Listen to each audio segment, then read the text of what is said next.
This entire military is one cohesive, dedicated force. And the threats to our nations, they don't sleep. They're watching our every move. Iran, Russia, China, North Korea, ISIS, Al-Qaeda. They may be watching this right now. Our military should not be mistaken for a cable news gabfest show. We don't care what you look like. We don't care who you voted for, who you worship, what you worship, who you love. It doesn't matter if your dad left you millions when he died or if you knew who your father was.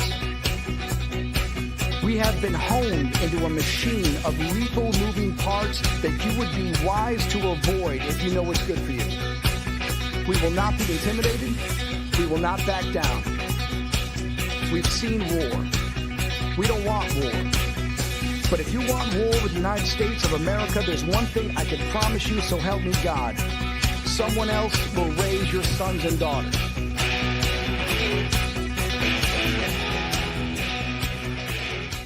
I want to make it clear that the views expressed by our hosts are not considered the official stance of MBR Views.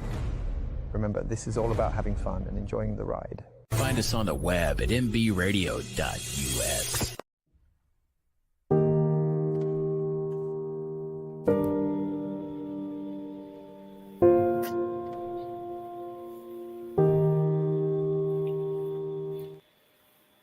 Hey, good morning. Good morning. It is September the 30th, and we are doing the real estate. This is our episode 21 today, and I thought we're going to take a break from most of our belief and flip patterns that we've been doing. This is my husband, Ozzie, and what a year we have been engaged in. What a year. It has been...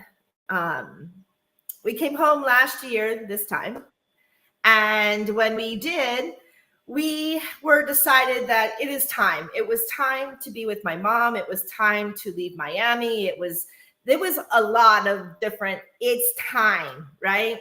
So what do? We do like everybody else. We start and we get into the realm of trying to find a new home, into the realm of, what are we going to do with the businesses? So it was long. It was, it's a year. It was a year in its making with its ups and downs. And we ended up in the end with two people who we're going to bring on today, Alan and Fred. And they're both from the United States Air Force. Come on. No, I'm not kidding. No, you're kidding. I know. You were the oddball out, man. I know. So him being the oddball out. But Imagine. It was amazing because out of all the and we've had some beautiful people. We've had some real beautiful people who've tried to help us. And so we had nowhere, like we knew we wanted to be in the mountains, right? We knew we wanted to be out of the state of Florida. So we started from Chattanooga, was it? No, Georgia. Georgia, okay. Northern Georgia, in that little peak in northern Georgia. And we worked our way all the way up to Chattanooga, Tennessee. Well, that Chattanooga is in Tennessee. Right. To North Carolina, South Carolina. So we did the Blue Ridge. Yeah. All the way up through the Smokies. Yep. All the way up to the Appalachia. Yep. Shenandoah Valley. So our very first house that we decided way back in November, December of 2023, it was in North Carolina. It was called the Soapstone. Yeah, right. Soapstone. So Soapstone house. So here, we have this realtor who was our realtor, but the realtor who was holding the property, that's a different thing. And it usually works out that way. Unfortunately. It does. So we did have some that were both the realtor for both of us, but this particular one, that was our first house. We loved it. 44 acres or 45 acres, really close to Greensboro, I believe. Yeah. And put our money down, did everything that we were supposed to do. And now here you have it. North Carolina, if you are on a contingent, right? Contingent to sell, they keep your money. So you have to put this earnest money down. Even though if you look up earnest money, it's not required. It's not required by law. But somehow or another, you get forced into making it, right? You have to put this deposit down. But if you actually look it up, Every state says it's not required. Well, in North Carolina, earnest money is required. And not only is it required, they keep it if you fail. Right. If you back out. Right. If you back out. So this property, it was a 1973. It was like a contemporary house. And they had, you can tell they just probably put in 15, 20 grand. They wanted us to put $15,000 right before Christmas on this house, right? That was, and then we originally had put money, like $5 grand, the earnest money. And then they said there was a higher bid. And in a contingency clause, what you gonna do? So they said that if we wanted the house, then we had to give them $15,000 in a contingent, and then that was it. And that was how it went. We had to back out. Yeah, we didn't. So we lost that house. So now we keep moving. Then we looked at another property in West Virginia. West Virginia. Yeah. The house in West Virginia. Grantsville. In Grantsville. We loved it. I mean, we were like vetted. Population 498. Yeah, we're going to be the 500 in this little town. And these people were so amazing because they vetted us. The guy's name was Jim, and he was into the oils and the gases. So, this is kind of like his hippie Jim. I liked him. I liked hippie Jim. Yeah, he wasn't a bad guy. He's going to be him and his partner, Jerry. Jerry is, he have a bromance with Ozzie. So him and his photography, but he did everything he could. And next thing you know, we're getting ready to sign this contract with all the questions that we had. And somebody from Ocala, Florida decided they were going to come in with a cash offer. They swooped in under us and took it away. Jim, who was holding that property, wasn't even there. I always say God has a way. God always, whether we get angry with it, whether we get frustrated, it was always meant. There's always a consciousness. There was always something that happened. We later found out that the people who bought the house, the walls of the basement were coming in because of how they built the house on top of the mountain, and it settled in since 1973. So now they have to put, it was a mess. It was a mess. But anyway, which they fixed it. Which they did. They fixed it in the end because that was the required law. So, so we didn't get that one. So then we lost that because of that. And then we found this next we found a whole bunch, but not really at the very end, put the money or the earnest money, right? So then we found this next house. It was in Pennsylvania. This one was by Paxitani or Reynoldsville. No. You forgot the Mapleton. Oh, yeah. Mapleton. Yeah. Mapleton Depot. Yeah. Mapleton Depot. Okay. This one's by Raystown. Right. Okay. So Mapleton. And this one was okay. Everybody there did what they needed to do. Everybody. Chuck, he was with Mossy Oaks. No, Mossy Oak or Whitetail? I think it was Mossy Oak Properties. Anyway, Chuck. He was awesome. He was in Pennsylvania, and he did us our contract, and we were on for 45 days. And the 45, that was in January. This is how many properties we had gone through. And we were looking at so many more. I think we looked at in total in excess of 60 houses in 1 year. It was just crazy. Ridiculous. Right. So, but we did journeys and we took our hikes. So anyway, so now we go into Mapleton Depot. Awesome. It had 85 acres, I think. Yeah. I think it was like 85 acres, all the outbuildings, all the parcels, even the stays were already set up. Like we didn't have to worry. Everything was already set. We couldn't sell our Miami home. It was not selling. The only people who wanted it were cash offers, and the cash offers, you know how they go. They're ridiculous. Okay. So anybody out there, cash offers don't do it. Especially in Miami, they're insane. Because they'll say, "Oh, well, we have to completely strip this house and do this and that." Yeah, and then they turn around and sell it for like $300,000 more than what you're asking for. It was crazy. Yeah. We were asking $700,000 for our home. They wanted to buy it at $500,000, and then they were going to put it back on the market for $900,000, just because they didn't like my decor. Right. Which I'm very much country, and so is he. So that's the other thing. Taste is something else. So that contract there was the end of it was at the end, he couldn't sell it. I couldn't sell the house. So I came out of contingency. The owner, he needed out because he was already there a year trying to sell his house. He finally got a buyer to come in. And then that kind of, but the 9 kids had nothing to do with it though. right. I don't know. We're finding these houses with tons of kids. I don't know. But yeah, they had 9 kids and all these out parcels. It was crazy how they were living. They had 4 washer and dryers in that setup. Yep. And they said out of all of it, they were taking all the washers and dryers. Well, I believe that. With all those kids, I believe that. Kind of weird though. Yeah. Anyway, lost that one. Then we moved on to Paxatani. no. Yeah. Was it? Yeah. I believe it was Paxatani.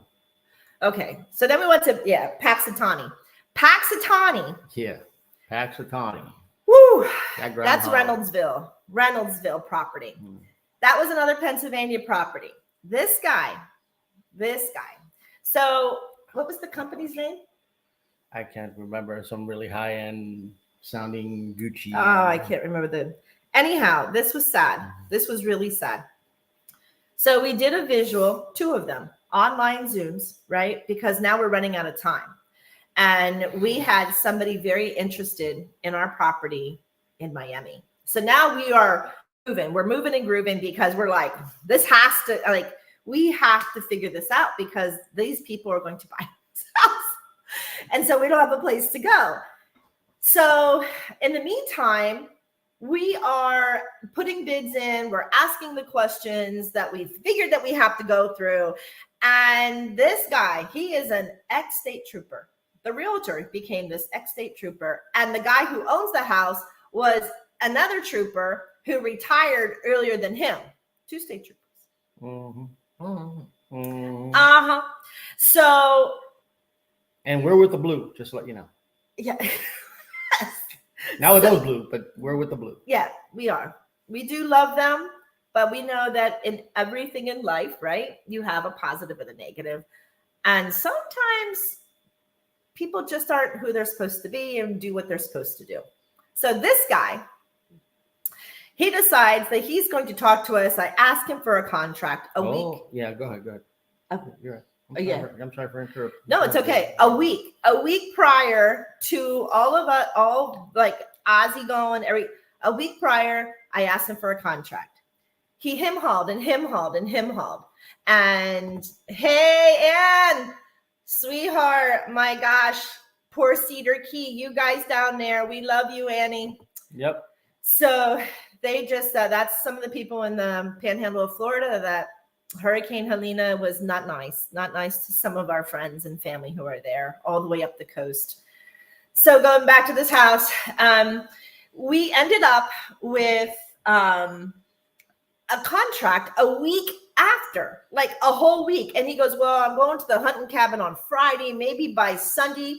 So I contacted him and he goes, well, I don't have a good signal. Living in Pennsylvania, I understand the signal issues, right? Yeah.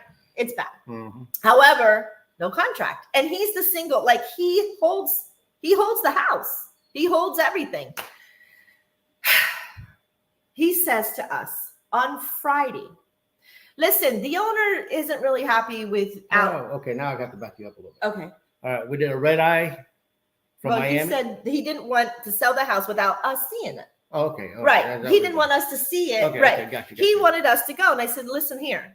The only way that this is going to make any type of sense is for my husband to fly out, but I can't get, I mean, he drove airboats. So I said, at that point, I was like, he can't even get out of here until Monday afternoon because he's working. And I said, but Monday afternoon, don't worry, he'll come up. I go, do you want me to wire the money? He says, oh no, He goes, you could just hand me a check when he gets here. He goes, because if you do it through the mail, I said, a regular check? He goes, yeah, just write a regular check. I said, not a bank change. Yeah, really weird. Not a wire to the title company, not a nothing. Oh, okay. Like, what did I know? Even though everybody else had a title company, everybody else, I had to escrow it. Not this company. This company was, I got to think of the company's name because. Something Hathaway. Yeah, something Hathaway. I don't know. Long of the short, this is now where, and this whole time, we had met Alan Braden, who I'm going to bring on here in a minute, he was the loan officer, and he was with a company called Cross Country Mortgage. And we originally saw this house in Cuba. I forgot about Cuba. So how I met Alan was because one of the journeys that we took was up to New York, to Cuba, New York. And I can't remember her name, but the realtor who showed us the property there introduced me to Alan. And when I talked to Alan, like mind blow, freaking mind blow of the knowledge that he had with veterans. You guys, the veterans loans, he blew me away with some of the information. Maybe I'm just dumb. I didn't know. I don't know. I don't really care. But he blew us away. Yeah, no, but he really did. Absolutely. He blew our mind because, and I looked at the house, I go, I don't care where we're going. This man has to be part of this. And I go, and he's in the United States Air Force. And I go, so here we are, right? So that's how I met Alan, through that property. So then we come down into this other property. Alan's like, oh, yep, I can help. It's Pennsylvania. It's my region. Never got it. So then we ended up moving to the Virginia house. Yeah. So Alan's like, yes, Cross Country Mortgage, I can help. But unfortunately, I don't. It's gonna be another person. It's gonna be another person holding it, but I'll keep looking. In the meantime, once we lost Paxitani, Alan introduces us to Fred. Fred Weineke, he is another United States Air Force. Now get this. How coincidental is this?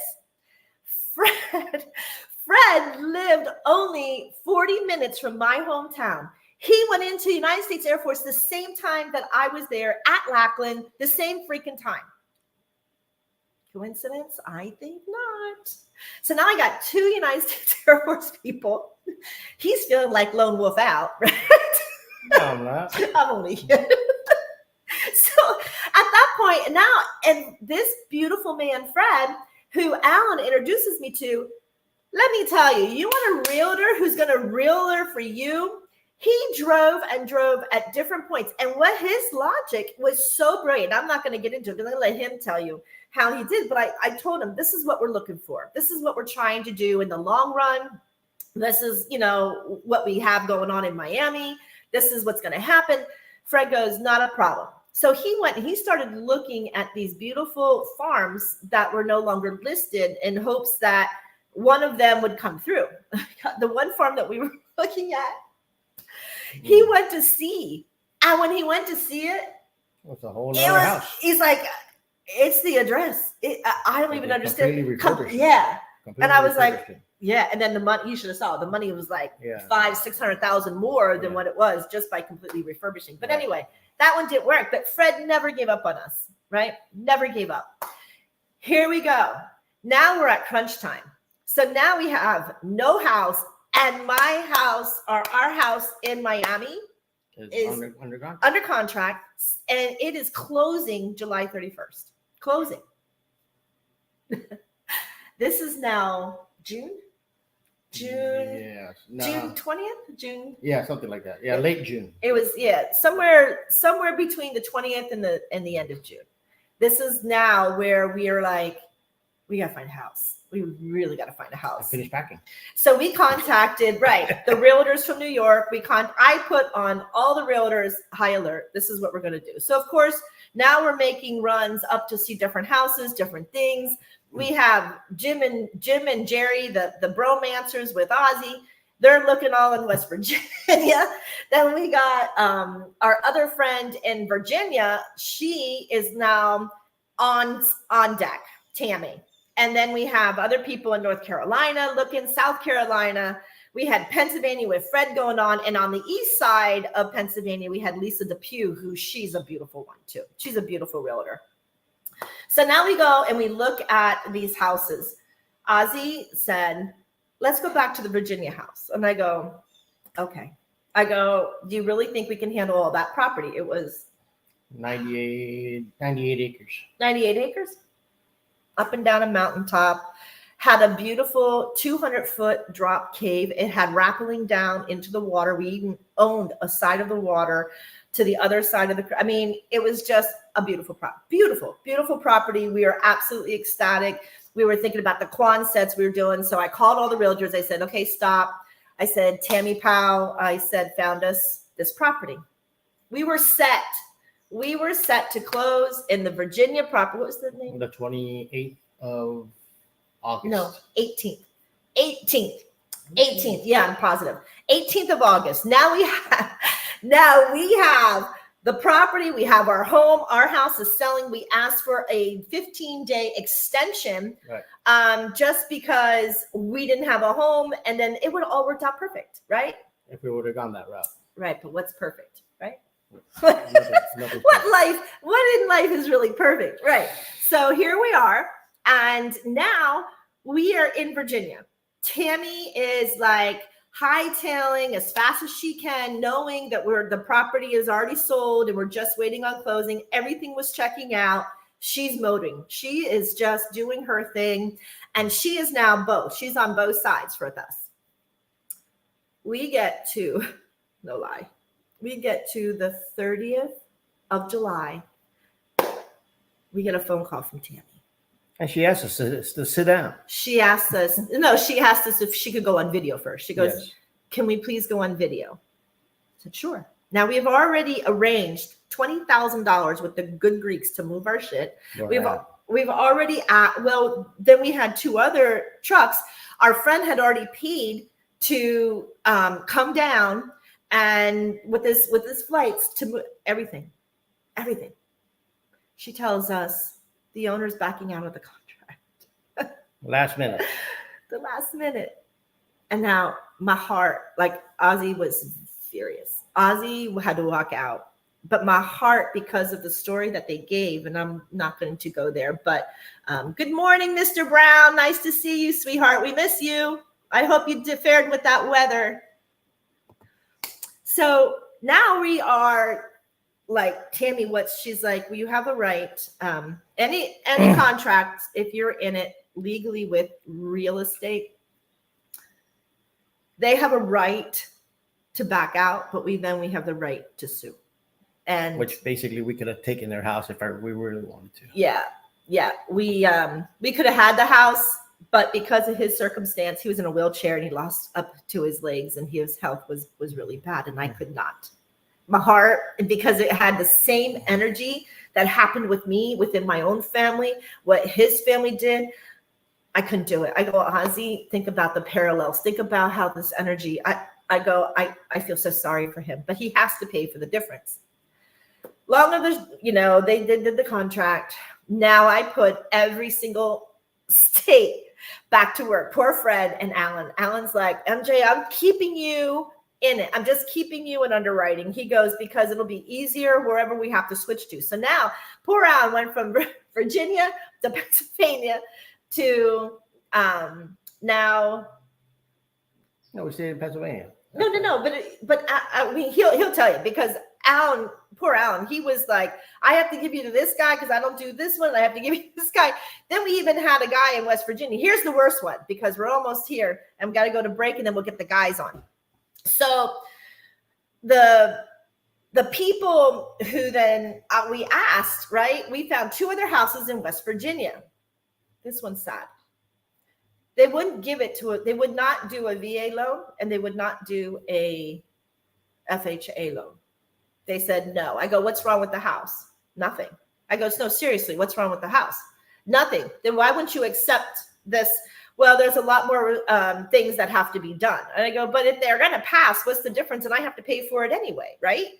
I couldn't understand it. And they said no. And then the other one, I called him. Actually, I didn't. Jim and Jerry, they were doing it because they did not know Jim and Jerry. And it was Better Homes and Gardens, and Better Homes and Gardens came on. Do you believe this girl and this guy, that CCM, and Alan gave me this guy. Alan goes, I don't know him, but this is who you need to go with. He was such, I don't know, a good word. He's such a beautiful human being, I guess is the word I want to use here. Are you sure? Yes. I don't think that's a good word. He says to me, well, it's all who you know. Yeah. I go, what? And he says, kind of like the Diddy thing. Yeah, it's on who you know. Ouch. Anyway, so I was like, on who you know. She goes, let me get my friend Tammy up here. So we go and get Tammy, and Tammy comes in to remind me. She goes, we don't even know the name of these people. Are you sure? It's Calhoun Realty. She goes, are you sure they're real realtors? Are you sure? She's like, sometimes it's about the people you know who can get things done. And at some point, I agree. There is that. I do believe that to be the case. There is that definitely in the making. But in real estate, money's money, no matter who you know, right? So they denied us in West Virginia. But that didn't stop my boy Fred, Fred, he was like, nope. And he was hammering Pennsylvania, finding whatever. And he's like, this. Driving everywhere. Right. Fred, the property that we're now, welcome to our new home. Fred came, this man drove 4 hours. He drove from Western state of Pennsylvania to here to absolutely do the Zoom and check out this property. And in the rain. And not once, twice. What cows? Twice, yes. That he tried desperately because it was the fields were all overgrown. Long of the short, the house is beautiful. It is great in structure, but it does need some remodeling because the lady who owned the property prior to had some issues, and we have flies. You see that fly? Yeah, is that what that was? Yeah, it was a fly on the screen. So anyway, brings you to this house. But it was not without trials and truths. So some of these trials and things that we had to go through, we're going to bring the big professional guys on, and they're going to explain to us the big dogs who pulled it off and got it done. So we're going to go to commercial, and then we're going to come back. We're going to bring them on, and stay tuned because you're going to want to hear some of this. And we're going to go to LT, and then we're going to do Beyond the Headlines. You listen to MJ with the World of Conscious Positivity. We're taking a break from that. We're going to flip around with this real estate. And then afterwards, MBradio.us. It's military broadcast radio. We are on Roku. We're Fire Stick. We're on Rumble. We're on Twitch. We're on YouTube. We're on Instagram. We're on TikTok. We're on Facebook. We're even on Spotify. So anywhere you want, even iTunes. So anywhere you want to look for us, you can find us. We're going to commercial. Let's go to LT Tactical. Stay tuned, guys. Introducing LT Defense Tactical Gear, your ultimate solution for top-notch protection and performance in the field. Our armor bundles provide unmatched safety and comfort, while our battle belts and holsters ensure quick and easy access to your gear. Stay prepared for any situation with our high-quality medical supplies, designed to keep you ready for action at all times. Looking to enhance your skills? Our firearms training programs will take your proficiency to the next level. Trust LT Defense for all your tactical gear needs and gear up for success on the battlefield.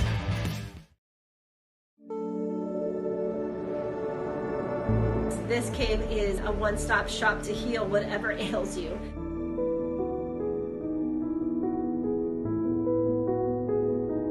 Whether you just need downtime, whether you need respiratory or lymphatic, blood pressures, just any type of program that is medically necessary to you, I am sure salt's going to play one of those factors.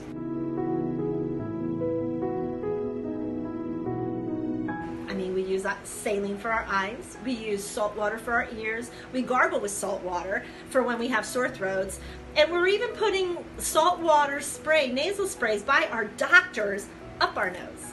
Except most of these things that are by our big pharma or our doctors are actually not salts, like Epsom salt. It's not even a salt. This is true to form. We're not kidding anybody. The properties are what they are. You can look it up in science magazines, health magazines. Himalayan salt is the only salt you want. You can digest it You can eat it, burn it.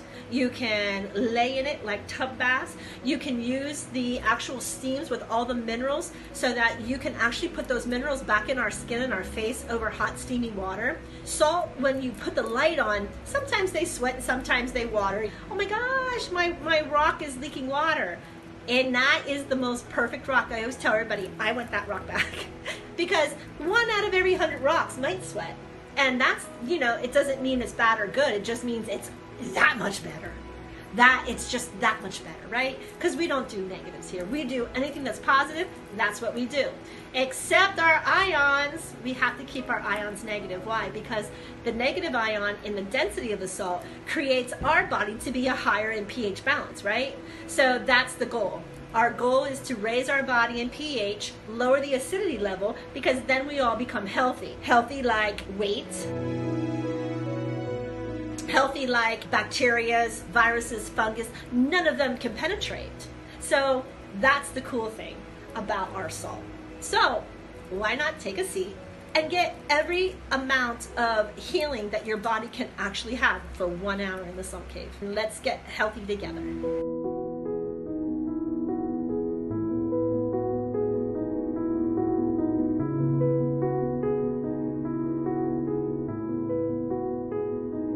Military Broadcast Radio, the station that's giving veterans a voice. Find us on the web at mbradio.us. Join MJ, Kristen, Kara, and Terry for Beyond the Headlines, putting today's news into perspective. Join us on Amazon Fire TV, Roku, Facebook, anywhere you get your podcasts. NBR, giving veterans a voice.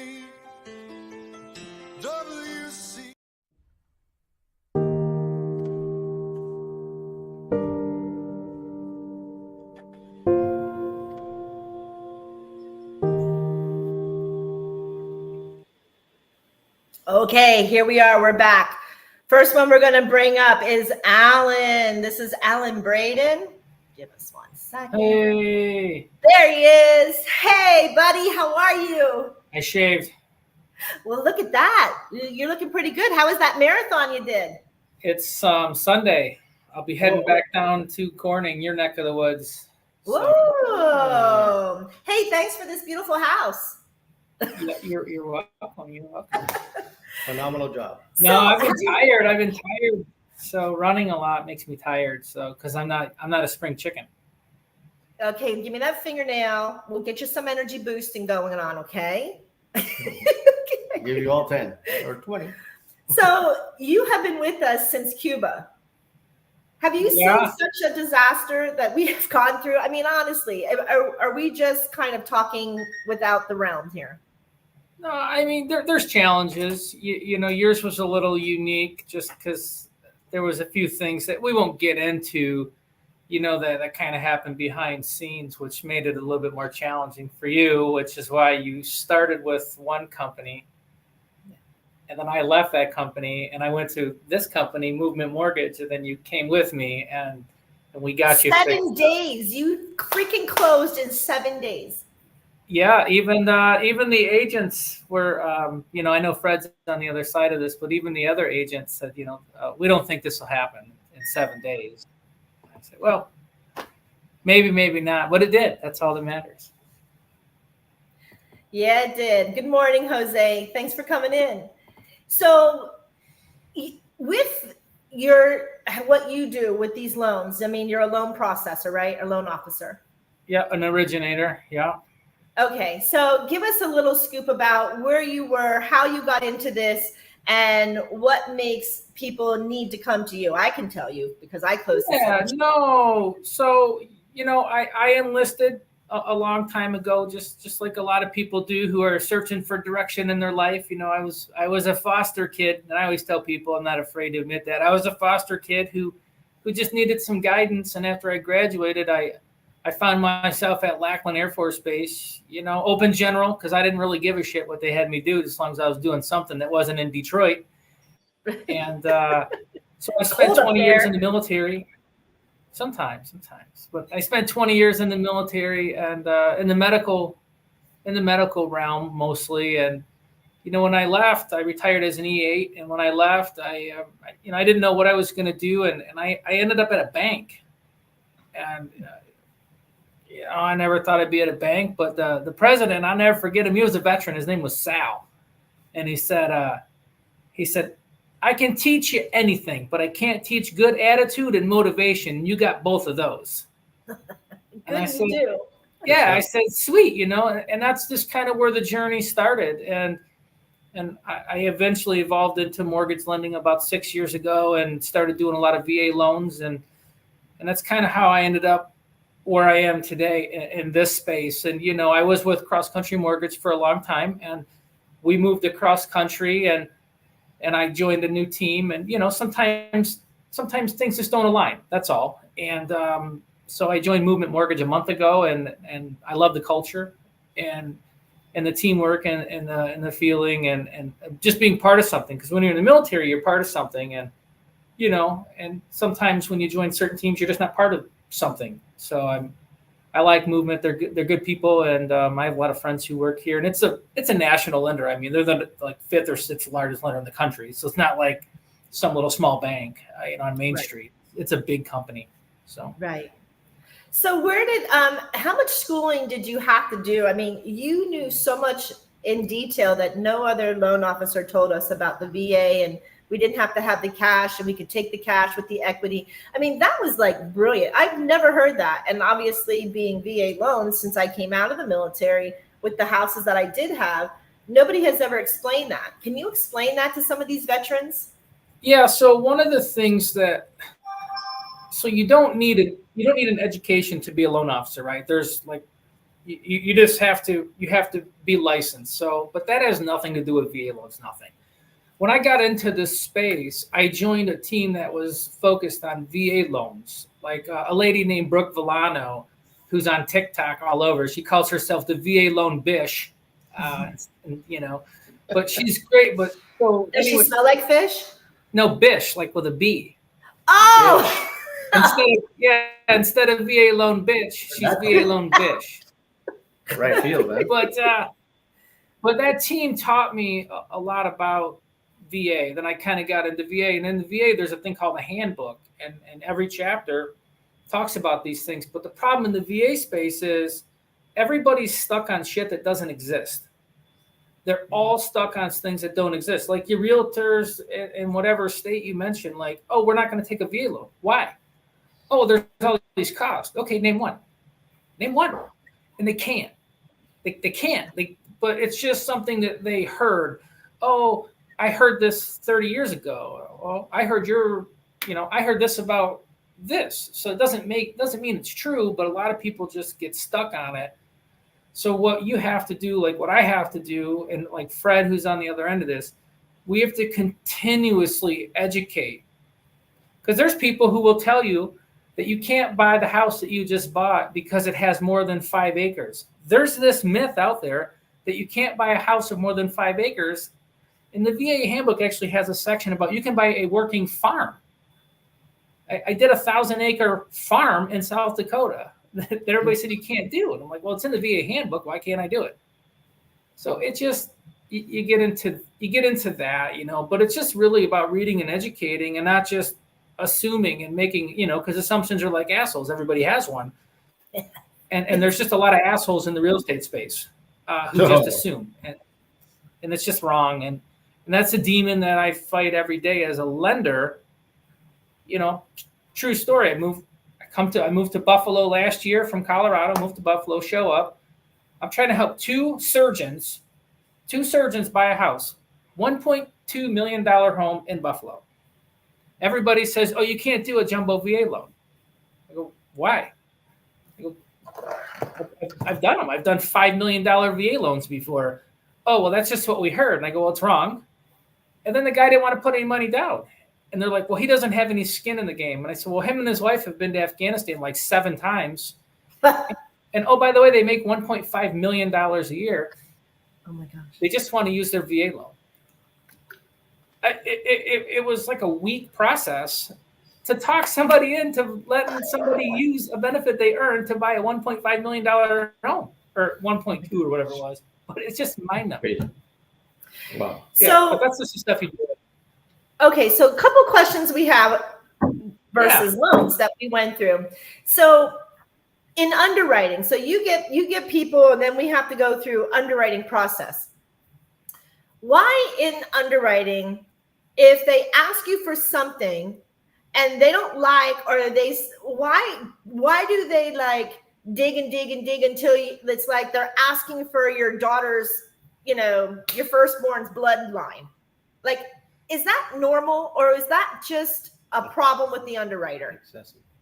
I mean, I found it to be excessive before we moved.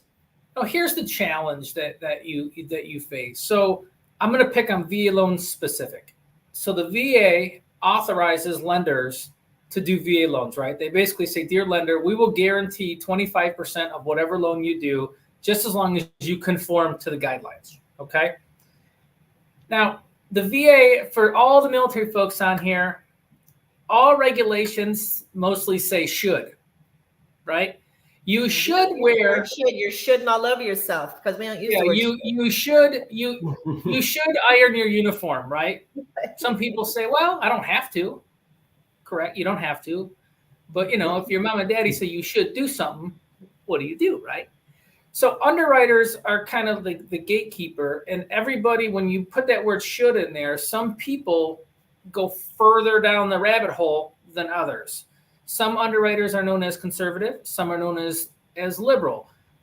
But what happens is sometimes the VA audits files, or they come back and they say, hey, maybe you shouldn't have done this, and then that underwriter gets punished or fined or something.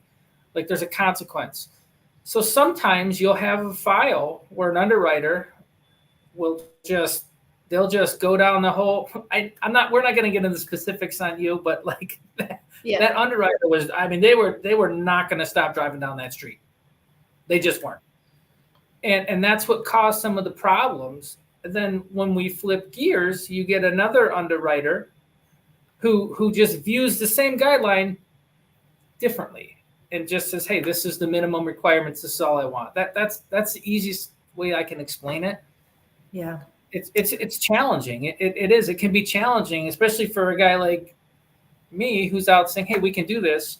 And then maybe a certain underwriter who's challenging gets a hold of things and says, no, we're not going to do this. Well, I already told them that we would do it.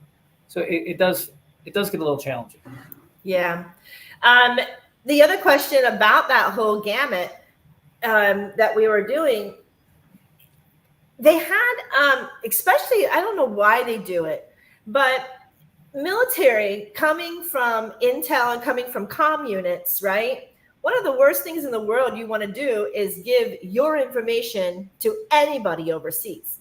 Yep, you can call your AT&T company, and your call centers are all overseas. Most of your bigger franchises. Personally, going through the military in intel and comm, I'm not doing it. I will hang up and I'll actually walk into the store and tell them, help me, right? This other company had for it's called factual data. Factual data means that it's not on your credit report, right? So if they can't figure it out because it's not in the credit report, they want factual data to give the information. I still can't even understand why we do this, because if it's not on the credit report, then that means it doesn't exist. It's already paid off or something. Tell me really quick so I can tell the rest of that story, Alan. Why, if it's not on a credit report, is it mandatory for them to dig like they're grave diggers or treasure hunters to figure it out? Sometimes when there's a credit report, some things aren't on a credit report. Like if you buy a car today, it's not on your credit report maybe for 2 or 3 months, but you need to qualify using that. So factual data. So there's different vendors in credit, and factual data is just one of those vendors. So they do verify all of that. And yeah, sometimes, like in your case, you pay off bills, and for whatever reason, your company that you paid the bill off is not reporting that the bill's paid off. They're just not.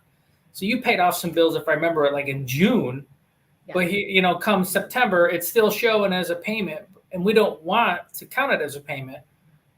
but the guidelines say, hey, we have to go off what's on your credit report. And in this case, the first time around, yes, you were making phone calls. The second time around, we used a different company, and that company called you. They didn't require you to call them. But that's just the difference in those companies and those guidelines. And unfortunately, there's a lot of offshore, as you know, there's a lot of offshore companies out there that are doing all kinds of shit right now. Well, I didn't mind. I didn't mind being, and it wasn't even a bill that was paid. It was called BSI, which BSI in themselves is a product of the veteran system and COVID. When people went through COVID, they did these, I don't know, in any other region besides Florida, but in St. Pete, all the VA people who went through COVID, who got the lapse or the help for those 3 or 4 months that were shutting everybody down, they gave us a promissory note through BSI. No interest, no nothing. It wasn't part of our, but at the end, it had to get paid off. Yeah. So this BSI it was due in 2050. That's when it was like 23,000, I think, or 28,000. It was like in the 20s.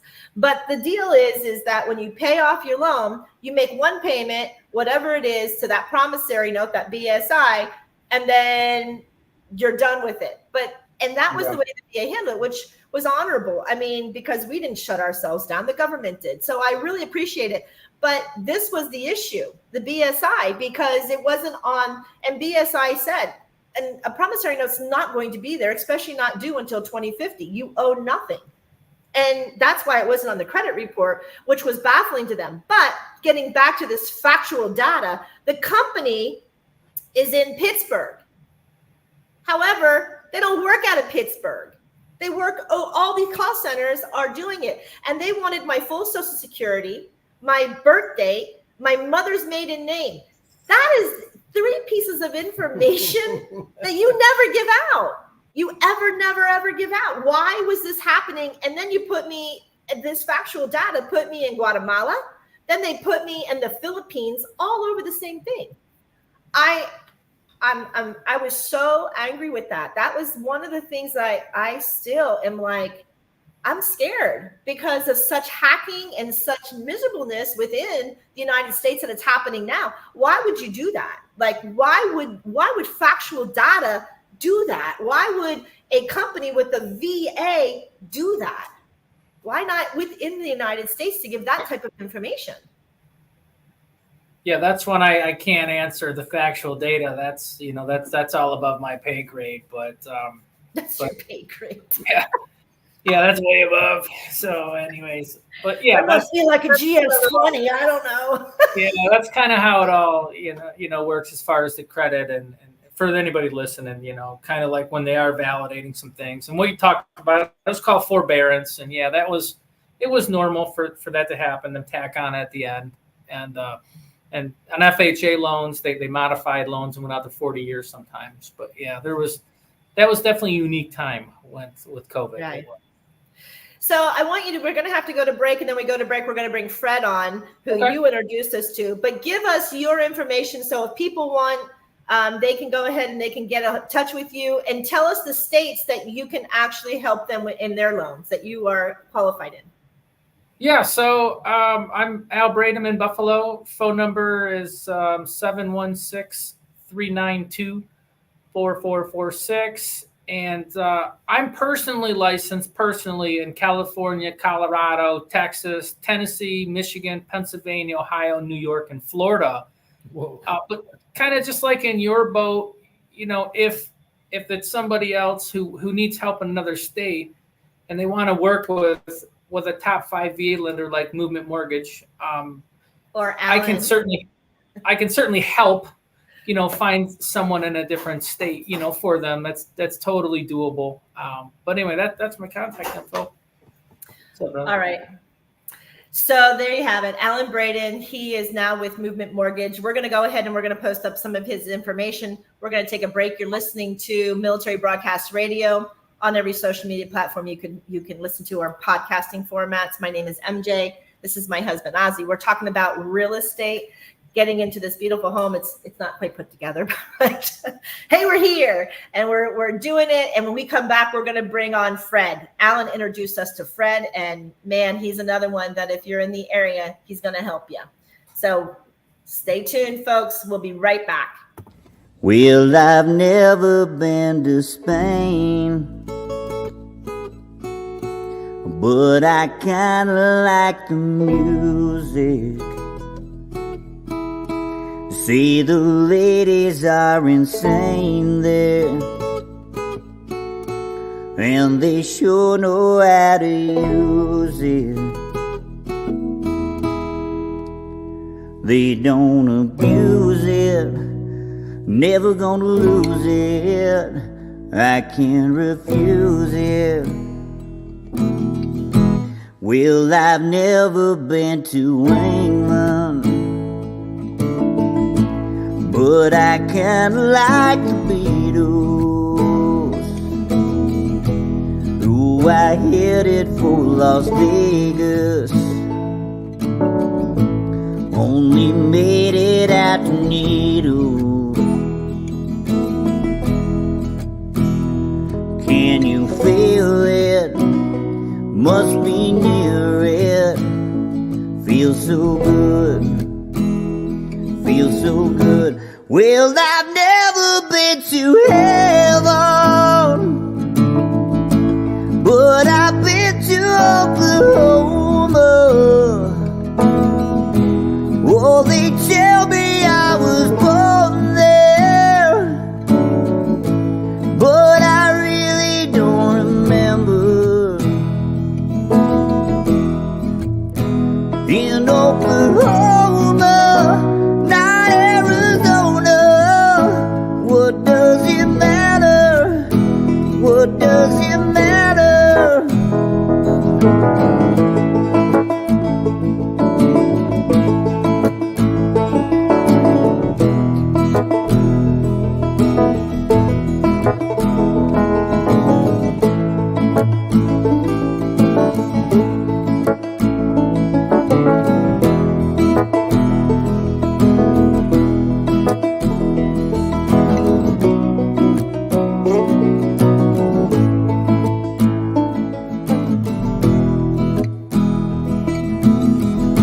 Well, I've never been to Spain, but I kinda like the music. Say the ladies are insane there, and they sure know how to use it. They don't abuse it, never gonna lose it. I can't refuse it. They don't abuse it, never gonna lose it. I can't refuse it.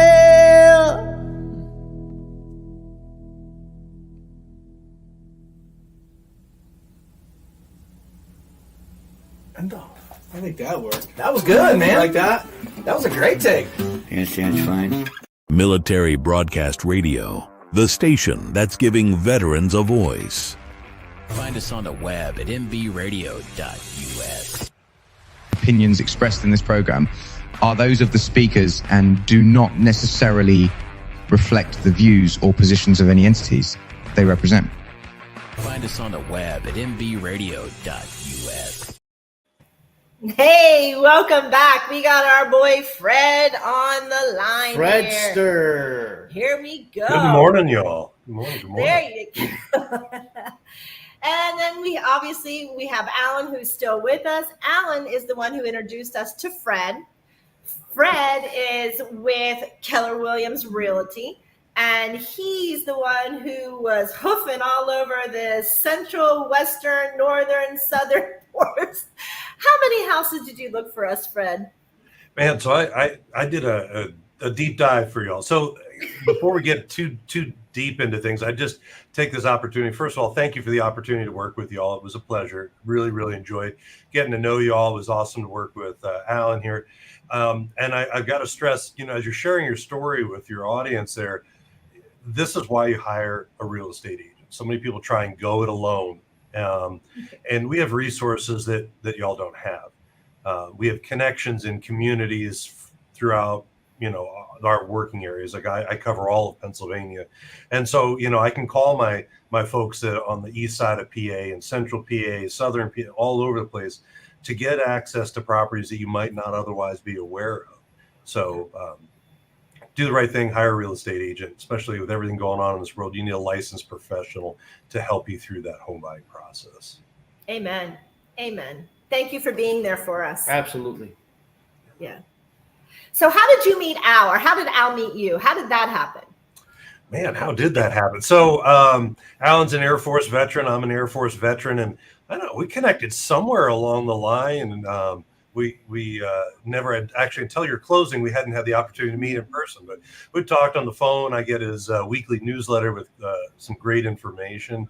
Man, I don't remember how the heck, where did here's how we met, Fred. When I moved to Buffalo, I needed, I was building a new, I didn't have any contacts in New York. I'm not from New York. I don't live here. And I reached out to two guys that I know in Pennsylvania who are both Air Force veterans, Joe Sheppers and Russ Sneed. And I said, hey, I need to talk to a good VA realtor. And they don't know each other, but they both said you. So I called you. Okay. That's awesome. I honestly couldn't remember. It's been a couple of years, but yeah. So wait. So Alan, you purposely went looking for vets? Did you purposely go looking for veterans, Al? Did you hear me? So when I I hear you now. Can you hear me okay? Yeah. Yeah. Did you purposely do you look for veterans who are realtors or veterans who are in that line? Yes, I love doing VA loans. It's 80% of what I do. Nice. Yep. Thank you. Yes. Thank you. Yeah. Stay within the service. Okay. Sorry. I didn't mean to interrupt. No, you're good. So yeah. And, my backstory is, as you indicated early on, I'm an Air Force veteran. I went in September 11th of 96. And then, I was injured at the beginning of the Iraq War, ended my military career. And I tried to kind of figure out where the heck I was going. I was a ground pounder. I was an Air Force cop. I was kicking doors in, that was my mindset. And so I had to figure out, well, what the heck am I going to do? I can't do what it is that I love doing. And my mother-in-law at the time got me this real estate book for Pennsylvania. And I just dove into it, totally nerded out on the process and all the elements and components to it, like how this whole thing comes together. And got my license. Gosh, I've been doing this for almost 20 years now. As a military veteran, I love working with fellow veterans. We just speak a very different language. We have a different understanding and a different experience in life than your average civilians do.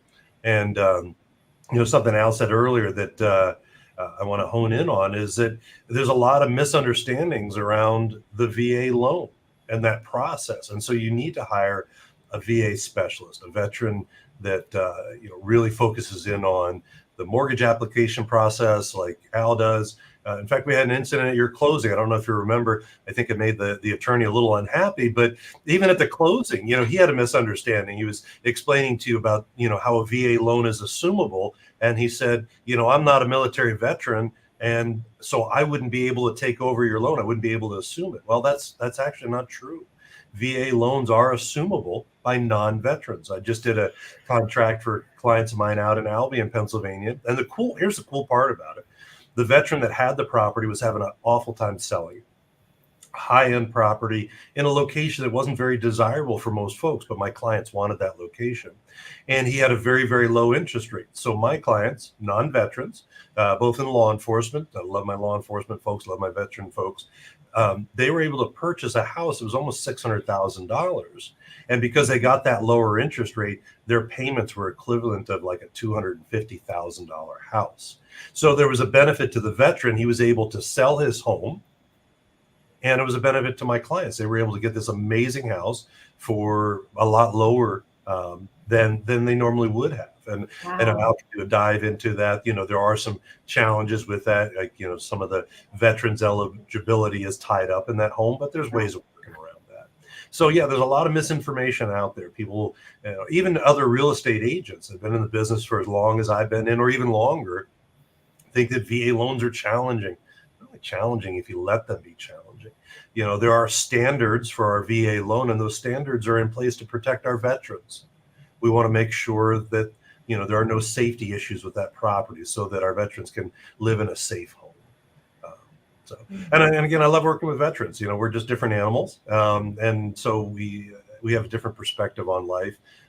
When you're working with veterans, their idea of a home is a little bit different than everybody else's out there. They have different needs. We've got veterans that have varying disabilities, both physical and mental, emotional, all of those things that are tied to their service. And so you really need to hire a military veteran, somebody that understands that when it goes to buying a property and how to navigate those. And then there are things even after the home buying process. In the state of Pennsylvania, if you're a veteran and you earn less than $108,000 yearly, you can apply and have your real estate taxes waived, your property taxes waived. A lot of veterans don't know that. A lot of real estate agents don't know that. Isn't there only 18 states, if I remember correctly, that allow tax exemption? I'm not sure. I only live here in Pennsylvania, so I can't speak to other areas, but that may be true.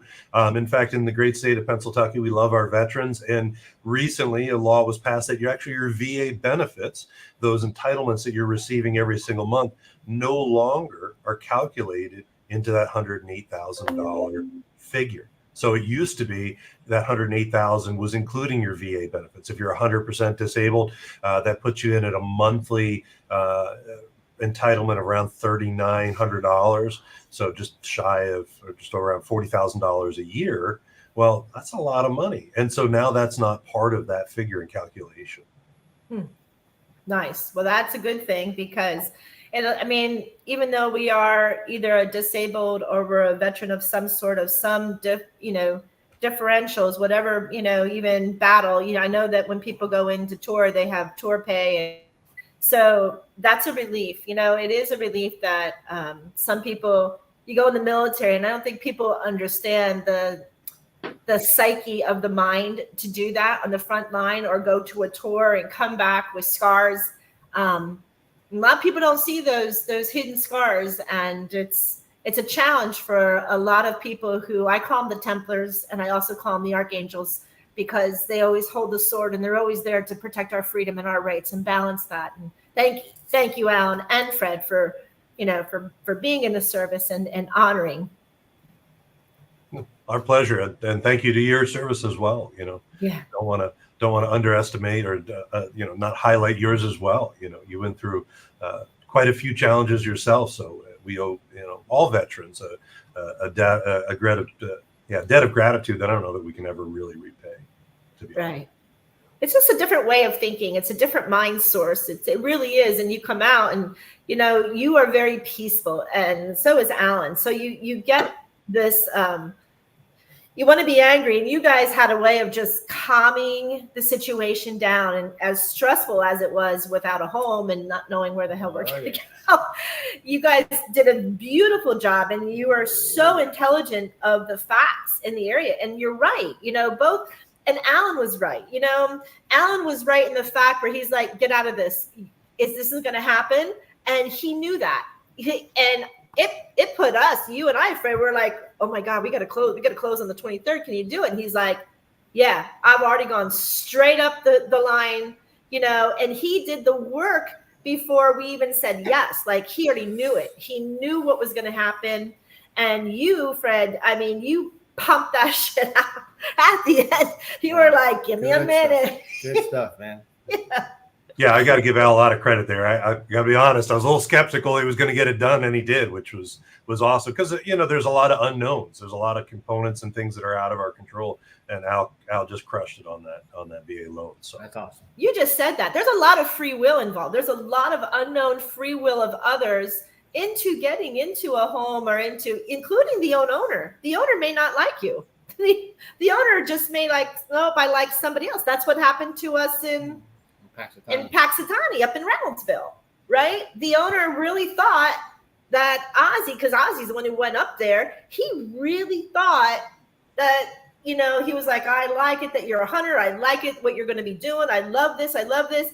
But the actual realtor told him, you don't have the right guy.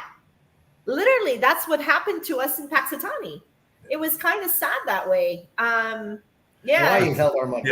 Yeah, and he held our money. Why? Yeah, for sure.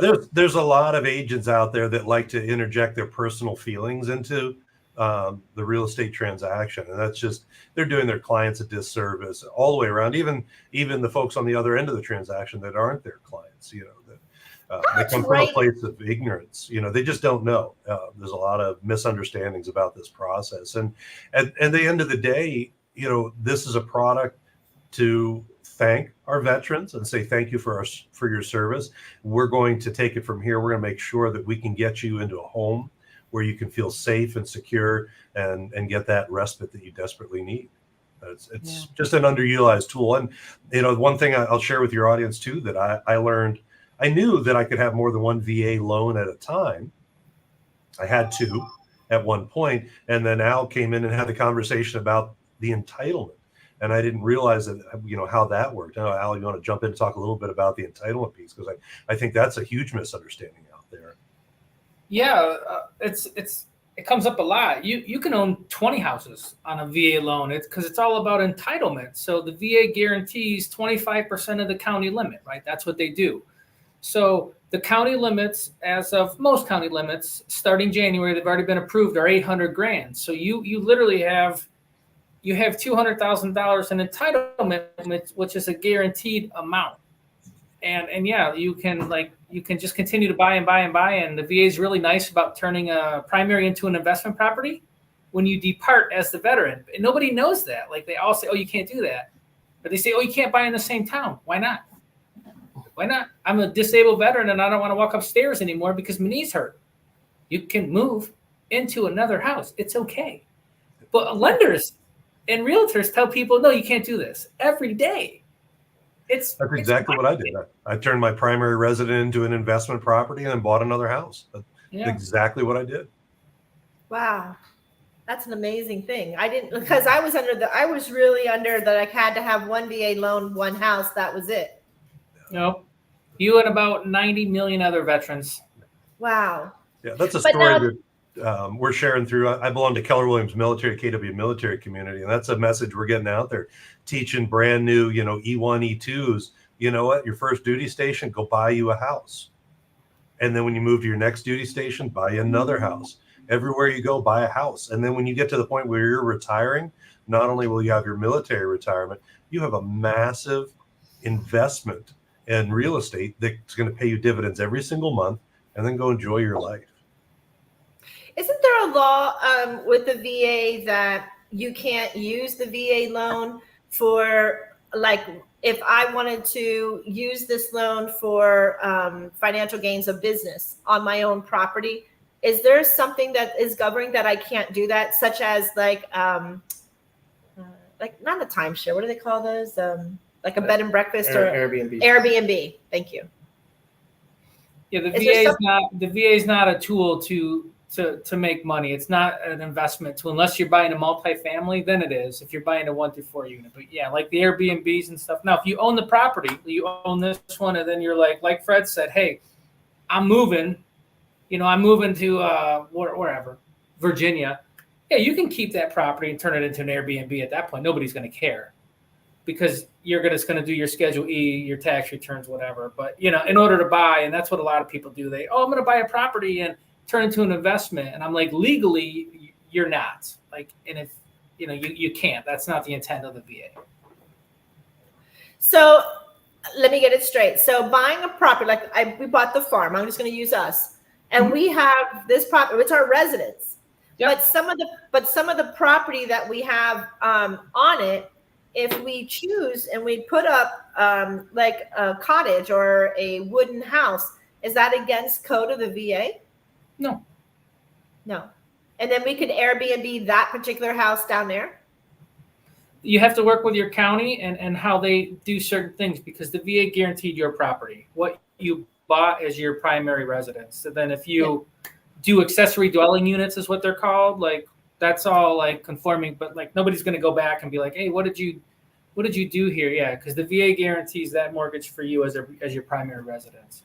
And like in Colorado, this happens all the time in Colorado. People buy houses and then they turn the garage into a space. Like it happens all the time. But yeah, you can do that. Yeah. So, Fred, in the state of Pennsylvania, would it behoove us to like take like just like an acre of a property?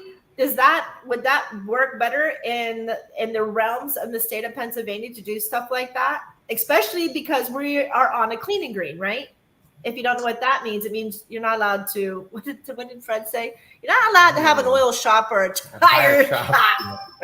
Yeah, so what you're talking about is really at the local municipality, and I can't speak to all areas, and I don't want to put the wrong information out. You really got to go to your local zoning board. As long as it's a legal use in that community, I don't think the VA really cares one way or another. I mean, as long as you're residing on the property, that's your primary residence, and you're living there.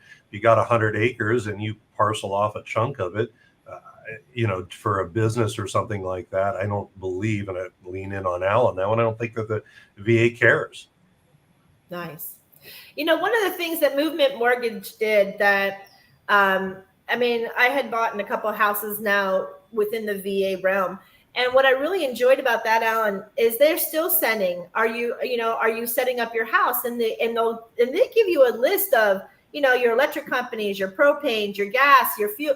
Like they're sitting there giving you all this information, even to the point where they're giving you information that if you need to remodel something within the house, you need a painter, like all kind of things to make the house yours. I find that's really awesome. Yeah, I literally just got an email while we were on the phone, or while we're on this right now, and it says, "Hey, Mary Jo, bought her house 7 days ago. Reach out to her and Fred and make sure everything's going good." Like literally, I'm reading it. It's on the screen. Thank you. Are you reaching out? I got a text from you this morning that don't you worry, I will have that review. Don't you worry. I'll be putting it up there because you two have made us so extremely happy that you made it easy. And no matter what question you had, you dug for those answers. And Fred, there were so many, because neither of us, I grew up here, but once you leave at 18, you weren't paying bills. You weren't worrying about whatever the radiant floor dingy that we got going on here. Like, we don't know anything. It is like just seeing a newborn, right? You don't even know what to do with it. So these are the challenges that you guys really like mustered and hammered out for us. Well, that's why you hire us. That's why you hire a licensed professional. You're paying us to do all that legwork, and sit back and just enjoy the ride. Although it's it's challenging. We certainly hit our bumps and things like that, but I want you to sit back and relax and enjoy it, because it's already a stressful transition, especially for you folks that were essentially homeless for because your house closed and we needed to get you into something else, and I don't want you to have any undue stress on there. So that's why you hire a licensed professional. I was able to connect with the courthouse in your area and connect with the gentleman that's going to take care of some paperwork for you with regards to tax abatement and things like that. And now they're in my Rolodex of contacts. So if anybody else wants to live in Ulster, Pennsylvania, I got you covered. I know people out there now. There you go. You got them now. So the other questions that people sometimes have is, once you get into the home, like I was back and forth with Alan, I was like, when we first got to be able to see the house, there was things obviously I needed to change. I wanted to change in order to be at my house. So then that changed like the amount of money that I wanted to stick in. But realizing that in the overall, we needed to take another loan. So how does that work, Alan? I'm going to go to Alan first. How does that work? Can you still add on to that loan, or how long do you have to have a loan in order, to actually get something like that if somebody needed extra money to build out or refurbish, that they didn't think about it beforehand? Yeah. So VA loans, 100% financing, for most people. people, like everybody. Yep.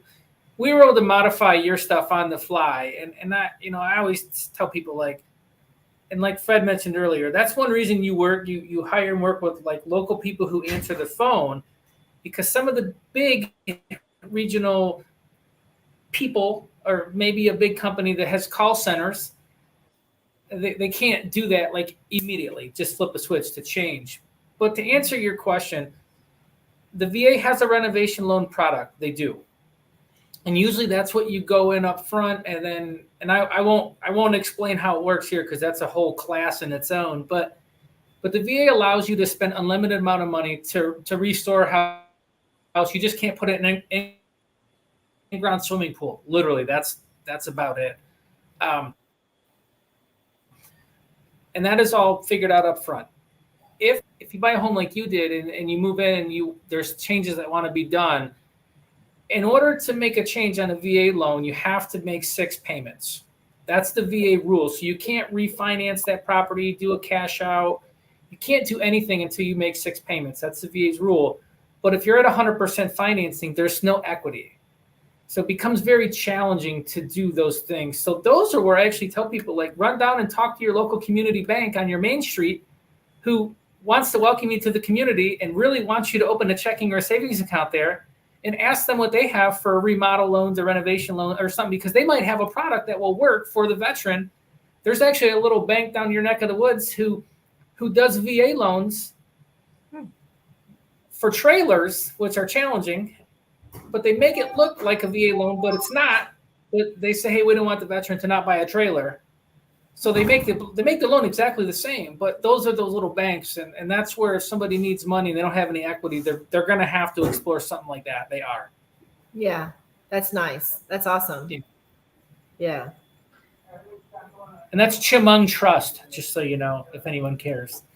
Chemung Trust. Well, that was the other thing is there's a great little bank. Yeah, we don't. We're trying to find our banks. Like, I always had Wells Fargo, because no matter if I was overseas or here, Wells Fargo was always somewhere to be found. But Wells Fargo is very challenging in Pennsylvania. They have them, but it's a little bit challenging to actually find that bank. So it's as an actual store. Yeah, there's a lot of ATMs, a lot of Wells Fargo ATMs, but not an actual bank to go into. No. So we had to go all the way down into Frackville in order to come all the way back up here in order for us, to find. I'm going to give some shout outs. Hey, David, thanks for coming in. I see that you're there. Hey, Renee, nice to see you. I'm glad that you guys didn't get hit by the storm either. These guys are realtors and our loan officers, and how we got this beautiful farmhouse that we're in. And we need to take a break, and then we come back. We're going to talk about the closing and how these guys literally came to the closing. Some of your people don't come, but these guys did. You're listening to Military Broadcast Radio. I am MJ with the World of Conscious Positive Thinking. Today, we're just taking a break from our flips and belief patterns because I wanted you all to meet these two very special people, to my husband and I, as we did this journey. It took us about a year, but not with these guys, is everybody else with their debacles. But we're going to go and we're going to listen to another little tune here, and then we'll be back, and then we'll wrap this up. And thank you guys for listening. Let's just go. What do you want to hear, babe? I don't know. How about Soldier's Memoir? You guys would like this one.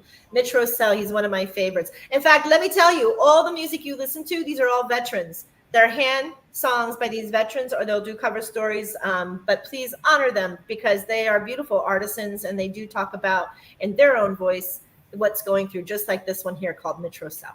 We'll be right back.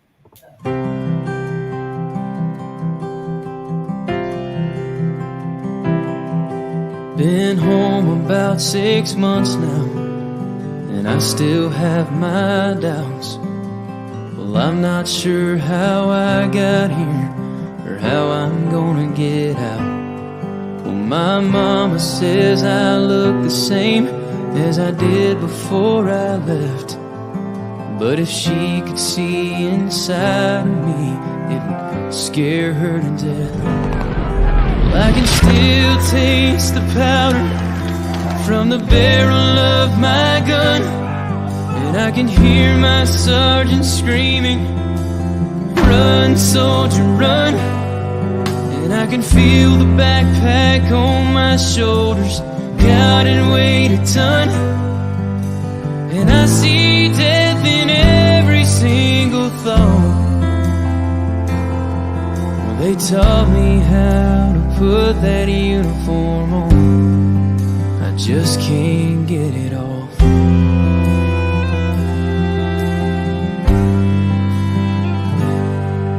Last Saturday they honored us in a small parade downtown. And when they shot off those fireworks, I nearly hit the ground. And while they smiled and cheered for us, all I could do was stare. 'Cause part of me is here at home, but part of me's back there. Well, I can still taste the powder from the barrel of my gun, and I can hear my sergeant screaming, "Run, soldier, run!" And I can feel the backpack on my shoulders, God, and weighed a ton. And I see death in every single thought. They taught me how to put that uniform on. I just can't get it on. Yeah, there's no end in sight. 'Cause even though I'm home now, I'm still fighting for my life. Well, I can still taste the powder from the barrel of my gun, and I can hear my sergeant screaming, "Run, soldier, run!" And I can feel the backpack on my shoulders, God, and weighed a ton. And I see death in every single thought. Well, they taught me how to put that uniform on. I just can't get it off.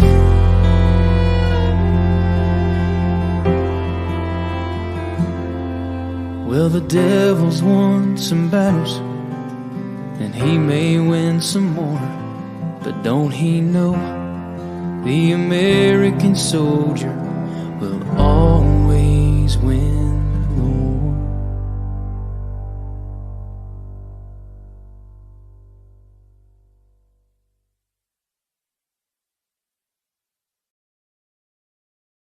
Military Broadcast Radio, the station that's giving veterans a voice. Find us on the web at mbradio.us. Opinions expressed in this program are those of the speakers and do not necessarily reflect the views or positions of any entities they represent. Find us on the web at mbradio.us. Okay, here we're back. That is one of my favorites of all time, and he knows it because I write to this guy Mitro so time. I go, I'm like one of those creepers. Like now with Alan and Fred, I just creep on their Facebook. I'm that creeper. I'm just like this. Just looking because I want to see how well you're doing in your marathons, and I want to see Fred and his sailboats out there in Erie. Sailboats. Like, he does Hobies. You do Hobies? My son, my stepson. Yeah, we got him into called the sunfish. Yeah, we got him. I started out in that when I was a little kid, and so we got him into that last year. Gotcha. Cool. We do a lot of boating. We love the water. We live out there as much as we can. There you go. No, we're coming out because Ozzie and I, we went in the fishing industry, and when you start talking about tight lines, baby. Let's do some fishing. Challenge is on, Fred. We're gonna, even though we don't know freshwater that much, challenge is on. We're coming out. And Al, come on. I don't know if you fish, but come on. Sometimes. He doesn't. I'm a hunter. Okay. I like to bow hunt. Turks here. You like turkey? We got some they're here turkey. too. We got some bear. We saw our neighbors. Our neighbors came, gave us some chocolate chip oatmeal cookies, and showed us the bears that were here and skunks and the wild kingdom here. Yep. Okay, so if anybody is out there looking for a home, Fred, do you do more than Pennsylvania? No, unfortunately, I'm only licensed in Pennsylvania, and that's I don't know, keeps me pretty busy. So I always want to kind of keep my business small and tight, so I offer a higher level of service. If I was trying to do in multiple locations, I mean, I'm stuck right between New York and Ohio. It would be easy enough to get licensed in those states, but I don't think I could provide my clients that high level of service that they deserve if I started going too far out of my my area. So yeah, I just stick in Pennsylvania. I cover the entire state of Pennsylvania. I don't normally don't go 4 hours, but for my veterans, I do anything and everything for them. So. Well, I appreciate you, sweetheart. If I could have found something over by you, I would have, because I like that area as well. Well, we tried, didn't we? We found some neat places. We got to travel the open roads out here for sure. Yeah, we did. I loved it. So if you have any words for anybody in Pennsylvania before they reach out to you, what should they have in order before they come and talk with you? My phone number. That's it. They just need my phone number. Come talk to me, because everybody's situation is different. I want to sit down. I want to do a needs analysis, understand really, kind of like what I did with you folks. Sat down and got a real clear picture as to what your vision was, long-term, short-term. And the only thing you need coming into this is my phone number. You give me a call. We'll do a consultation. We'll talk about your needs. I'll plug them into Al. Al will sit down and talk about the financial side of the house. And then we go shopping. Yeah, that's, you know what? And you listen, like some of these realtors, they weren't listening. Like they would give me houses and I was like, I can't do anything with 3/4 of an acre. I can't. The house is beautiful. It's a log home is what I asked for. And it's on water, but the acreage, like they weren't listening. So I'm going to go ahead on MBR as well as the World of Conscious Positive. I'm going to give everybody all y'all's contact information when this goes out onto Spotify and stuff. So everything will be there. Al, what do people need in order to come to you? What should they have already like in order before they actually come talk to you?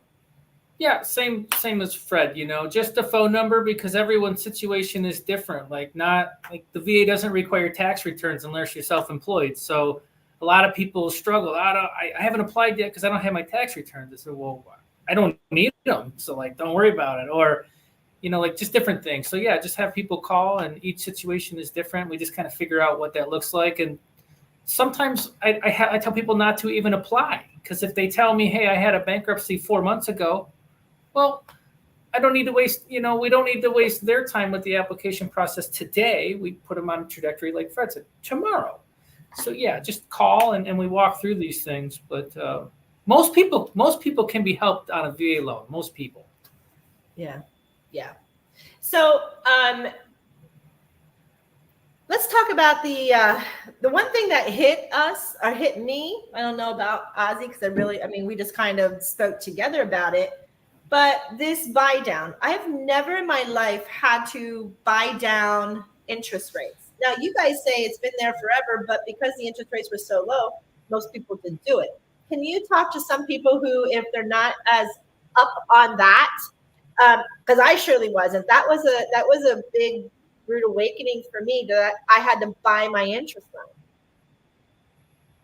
Yeah, so an interest buy down is there's something in lending called a par rate, a no cost rate. So what that means is that there's investors. Everybody always says, oh, I don't want my loan to be sold. I say the minute that you go under contract, your loan is sold to Freddie, Fannie, or Jenny. So government loans, all three of them can buy government loans, but usually Jenny May. So the investor, Jenny May in this case, they figure out what interest rates are. So let's just say a rate's 7%. Let's just say that's what it is. So 7%, let's say it comes with no cost. So the investor, they have a plan. Most mortgages are less than 5 years. Most people are in a mortgage less than 5 years because they sell, refinance, they do something. So investors, they figure out, okay, how am I going to make money, right, for everybody that's involved? So some people say, well, I want a lesser rate, or maybe they need a lesser rate to qualify. Some people at 7% don't qualify, but at 6% they do. So what you can do is you can buy what's called a discount point. And a discount point is a cost. So if the investor says, hey, I want to make $10 in the next 5 years at 7%, they know that they're going to do that through just regular monthly payments. But if the rate's 6%, they're only going to make $8, but they need to make 10. So what they do is they say, hey, we'll charge you $2 or a discount point up front, so you'll have the rate that you want, and we're still going to make what we want.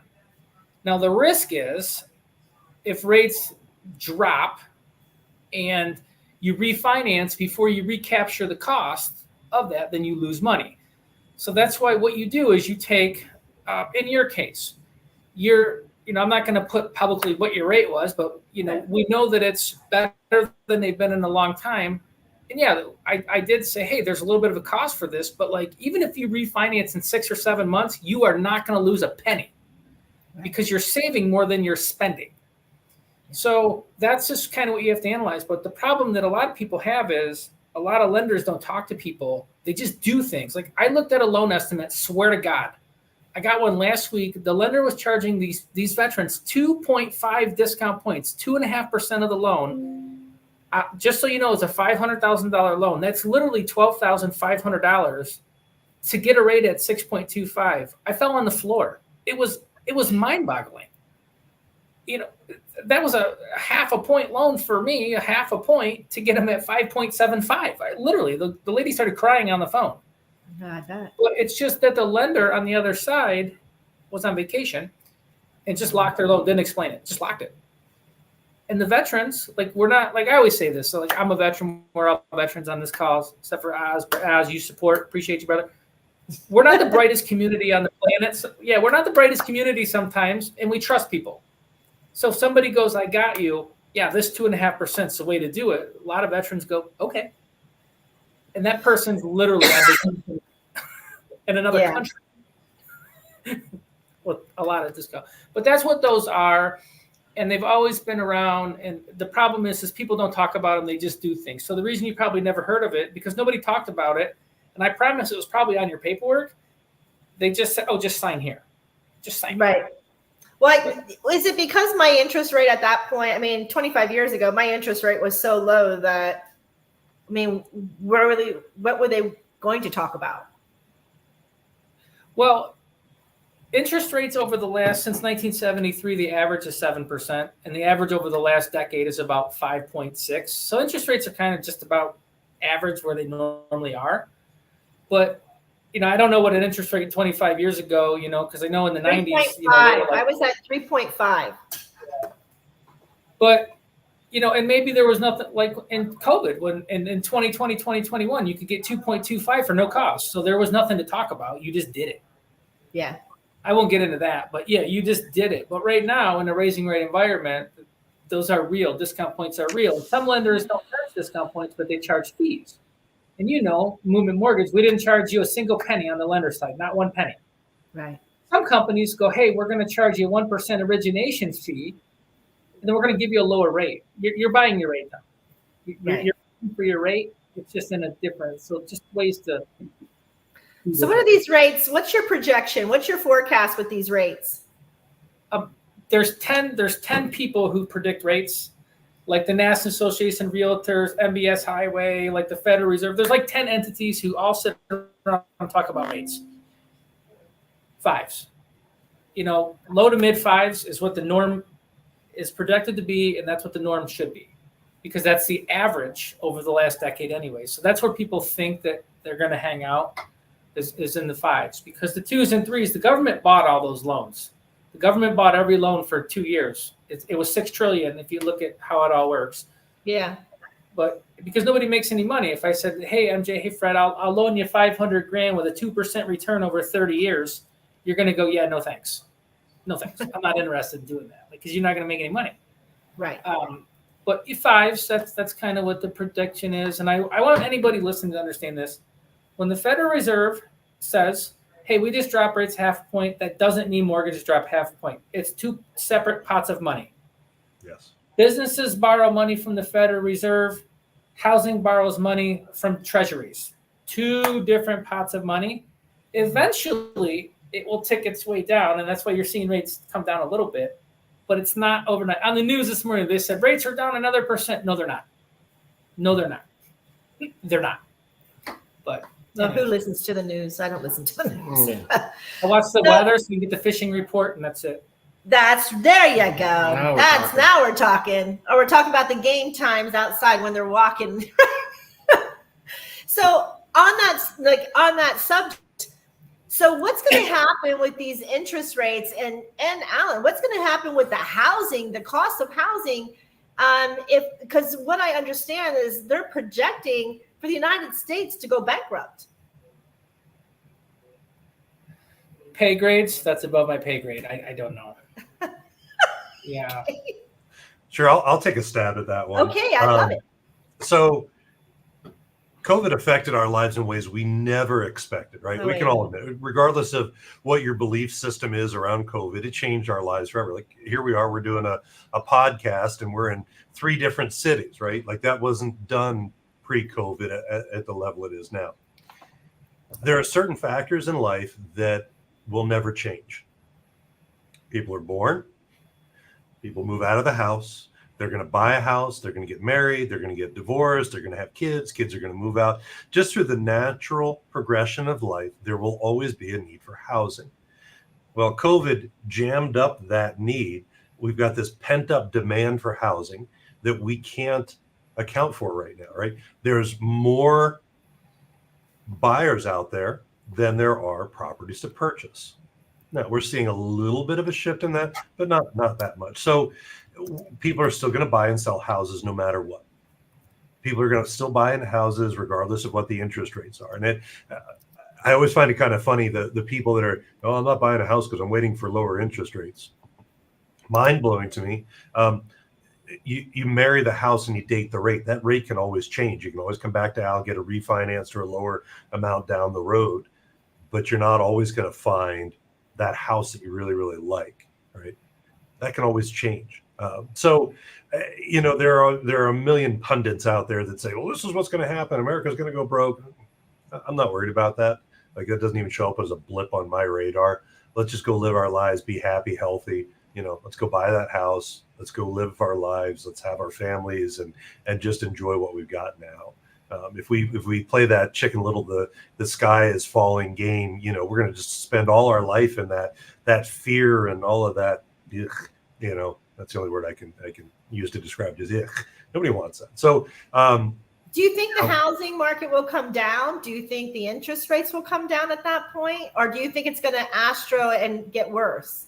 It's not going to get worse. We're going to stay at a level of maintaining at this point, in my opinion. Yes, you're going to see interest rates do, this kind of thing, but we're not going to see a massive spike, 10, 12, 15, 18% like we did, 20 years ago. We're just not going to see that. And again, there's still so much demand and low inventory that, the expenditures of houses, what you're paying for a house today is a lot more than you would have 4 or 5 years ago. It's supply and demand. That rule never changes. Right. But the thing that people have to consider is, okay, so I'm living in this house right now and I want to go buy another house. I'm going to make more money for this house that I live in today than I would have 4 years ago. So I'm making money on this. Plus you have to look at like, what's the cost of just living anywhere? I could rent a house, I'm still going to be paying that piper. I'm still going to be paying that bill every single month. So, to get into I don't want to get a loan because the interest rates are higher. Those people, I look at them and say, do me a favor, pull your wallet out. And how many credit cards do you have in that wallet? What are the interest rates that you're paying on those credit cards, right? They're paying 18, 19, 20% interest rate on a credit card. There's some with bad credit paying 29. I was surprised. Absolutely. And those same folks will say, well, I don't want to pay 6% interest on a loan. Okay, but you're paying. Here's an interesting statistic, and this is real. So right now in America, there's about 14 million pre-approved buyers, right? The Federal Reserve tracks anybody who gets pre-approved through any lender, like it's all tracked. Every time rates change 1%, it adds 5 million people. Ooh. 5 million people. So when people they say, oh, I'm waiting for rates to go down, like Fred said, inventory is a challenge. If you add 5 million new people tomorrow, the challenge gets worse. And a 1% drop in a rate on a $300,000 house, you're talking like it's a couple $100. And people say, I don't have it. And like Fred mentioned earlier, I can look at your bank statements and show you where you spend $1,000 a month on things that you don't need. Of course. You don't need 12 Spotify accounts, right? You don't. You need one. And then circling back, because, a lot of people say, oh, I'm waiting for housing market to correct. In 2008, one of the challenges is where there were 5 houses for sale for every 1 buyer. Today, there's 5 buyers for every 1 house, right? And we don't build houses. We're not building massive inventories because they just don't. I mean, how many new construction neighborhoods are going up in many communities? Not a lot. So, yeah. Well, I don't know. Go to Miami. That's why we had to leave. They're overcrowding it down there. Yeah. And there are markets where they build excessively and a lot, but yeah, it's interesting when you look at data and people are waiting for, what are you waiting for? If in 1979 you're waiting for interest rates to go down, I think I seen the statistic, you would have had to wait till like 1990 before rates dropped. I don't know the exact time frame, but yeah, because they were high and they just stayed high, and then eventually, rents 100% interest all day long, every day. Wow. This is a true story. About 6 years ago, I owned a bunch of rental properties, and I bought this new truck. I'll never forget this. And I pulled up to this rental property in my new truck, and this kid's name was Chad. Chad's like, man, that's a nice truck. I said, well, you paying for it? Yeah, and he goes, well, what do you mean? I said, well, every month when you pay rent, you paying for the truck because I'm making money off of you. You're paying for the truck. I said, why don't you just buy this house? I don't even want it anyways, like just buy it. And but he actually bought that house, but it set into motion like rent's 100% interest every day. Wow, never changes. And people don't know, there's a huge belief that people can't either afford to get into a home or they don't have the qualifications to get into a home. But I mean, what is the lowest qualifications to get into a home? Anybody? Depends. Yeah, that's a loaded question there. So I'll speak on the realtor side of the house. Is regardless of what your financial situation is, your local realtor is going to have that company that's going to help fix your credit. Don't go do that on your own. Please don't go do that on your own. You may think that you're doing yourself a favor by, maybe have some stuff that's in collections. That's one of the worst things you can do if you haven't paid on those in a long time, and then all of a sudden you start paying on those. And Al can speak to that. I won't go into the deep on that, but go see a licensed professional. Go hire a company to help correct your credit. Yeah. Well, I'm just going to say there's a lot of people during COVID, like when we were talking about moving, they're like, COVID destroyed me. It's going to be forever till I can get my credit up. And I really want I don't believe that to be the case. I mean, I isn't there companies out there that can help boost things like that? There are, but a lot of them are for-profit companies. A lot. This is anybody who has credit problems. This is what I tell them. Call me, call your lender. Like Fred said, you talk to a realtor. Call the person they recommend, because I can look at your credit in 5 minutes. Because I've looked at a million credit reports, and I can tell you, I can point you in the right direction. Because for some people, the answer is you need to call a bankruptcy attorney because you can that's the answer. But for some people, like Fred was saying, some people have collections. VA loans and FHA loans don't care about collections much. If they're old, nobody cares. There's formulas, but they don't end you, right? So it depends on the loan product as well. And, VA loans, if there's veterans on this, and I know that this is most of the audience, anytime I meet with a realtor, I tell them I love VA loans because there's no hard stops. I don't care if you have collections. I don't care if you have derogatory. I don't care what your credit score is. I care why it's bad, but we can get over this. If you had a bankruptcy 2 years ago, good. Chapter, 13 1 year ago, it's fine. There's ways around it, but I don't encourage people to go out and just immediately go seek out a credit repair specialist, because there is a lot of companies that will put you in worse shape, and then they file liens against the veteran or the person. So now they have all this bad shit, and then now they got this new company going after them. It's brutal. And I know Fred knows people. I know people in credit repair who are good people, and they don't charge you anything. They just want to help. But Right. that's what I recommend anybody do. Because, yeah, there's some people hurting, and they're in bad situations.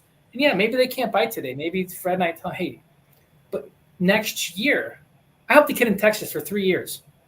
Closed 2 months ago. 3 years I worked with that kid. 3 years. Wow. And it closed. That's awesome, though. I flew to Texas for that closing. I bet you did. Did you run down there or you just flew? No, I flew. Okay. So is it worse to have a bankruptcy or is it worse to have like a debt consolidator? I mean, people always say, I know in COVID, I had a debt consolidator. I mean, when you wipe out our companies, you know, we had a touring company. Yes, right. So we had this touring company that nobody was allowed to travel and it was in the highest season. And so we literally debated a bankruptcy over just, it was a debt relief system. And so we did it. And they said, you know, as the way it's going to be, we can pay this off within 2 years, which is what we did. And so which one would have been better for our dynamics of, you know, having an underwriter looking at it, or you looking at the credit report and seeing that?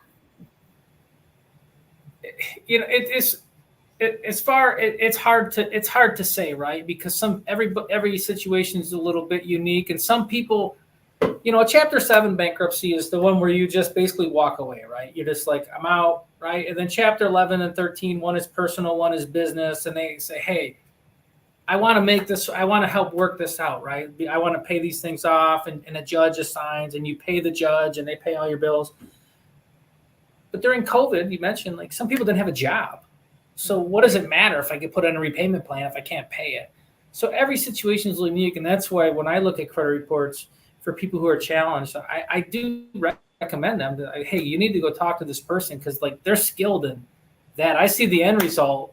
They see the cradle to grave result. And so there is no one size fits all shoe for bankruptcy. And that's why there's lots of different kinds of bankruptcy. But on a lending standpoint, a Chapter 7 conventional loan, you have to wait a long time. FHA, VA, 2 years. And then the Chapter 11s, you know, those are, you can do 1 year if you have a repayment plan. But yeah.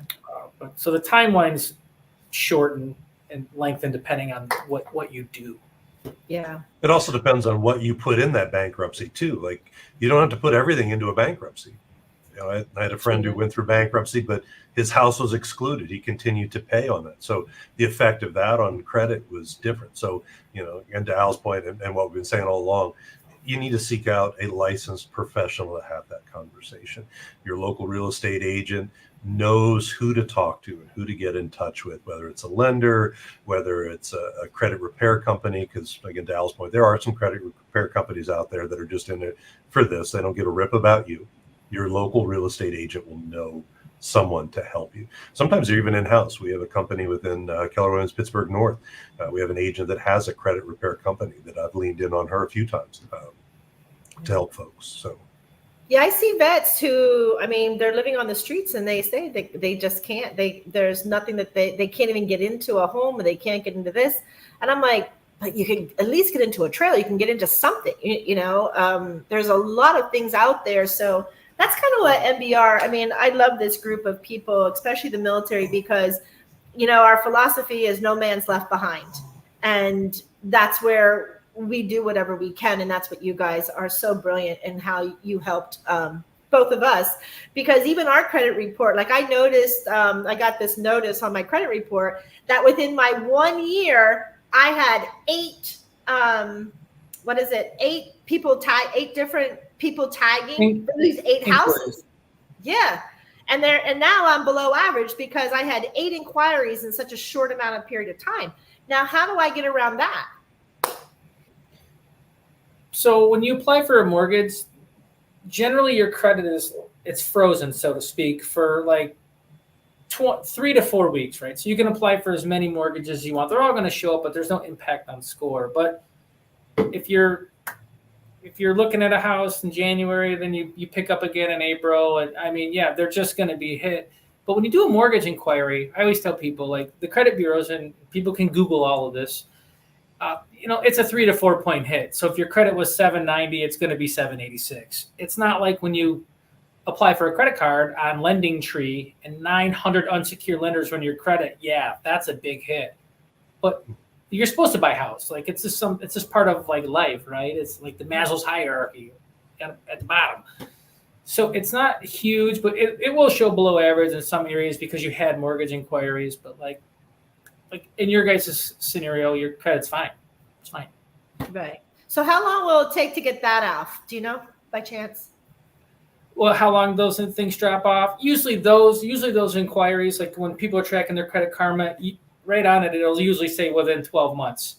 Okay. And on our end, anything over, like on the credit report system that I use now called Zactus, it only shows 90 days. Credit inquiries in the last 90 days. It doesn't show anything beyond 90 days. Nothing. Yeah, I gotcha. Okay. So we're nearing the end, but I have people I know that came on. I'm looking at some of the people who have come on. They came on midway through. So before we leave, Alan, can you just give your name, who you work for, your information? Al Braden, Movement Mortgage. I'm out of Buffalo, but I can help people anywhere. And 716-392-4446. I do all loans, but I like VA loans. That's why my title is VA loan guy, because I'm a veteran. You are the guy. We got a guy. The guy is Al, right? And my beautiful Fred, how about you? So Fred Winnicke with Keller Williams Real Estate. I am up in Erie, Pennsylvania. However, I'm part of the Keller Williams military community. So I have veteran friends throughout the entire United States. So if you're thinking about buying a house anywhere in the United States, give me a call. Shoot me an email. My cell phone is 610-400-7273. And my email, super easy. It's just like your name on the screen there, fredwinnicke@kw.com. I'd love to connect with you, help you achieve that goal of home ownership or selling your home. I've got brothers and sisters all throughout the United States and part of the Keller Williams military community that would love to work with you. So please reach out, give me a holler. These guys kept our faith going. They kept us in a positive, conscious way. They kept us smiling, even though there was a lot of despair within Ozzie and I in our joints. But these guys kept us moving forward and got us done in just no time. And we cannot be forever thankful and forever gracious with honor and humility. Thank you guys so much. Our pleasure, for sure. Yeah. All right, folks, we're at the end here, and I know that there is a 11 o'clock following us. I think it's David Williams. So we're going to check out of Military Broadcast Radio. We're here every Monday at 9 o'clock. There's a new show. It is called The Headlines. So Beyond the Headlines, and I'm part of that. That's on Sundays at 8 o'clock, and that will start October the 6th. We did the pilot, so we are so anxious and so filled with joy that everybody is here, and let's move on with life with smiles and happiness. And the little prayer at the end is, may the angels carry you with peace, love, grace, joy, happiness, and abundance of what it is that you desire most. Mwah. We'll see you next time. Thanks, Al. Thanks, Fred. Stay good. We'll get to touch. Thank you. Bye. Gonna go to commercial. Ladies and gentlemen, thank you for tuning in to Military Broadcast Radio. As we wrap up today's show, we want to remind you that the podcast of today's episode will be available right after we go off the air. So if you missed any part of the show or want to listen again, be sure to check it out. And remember, we're here to support and honor our veterans.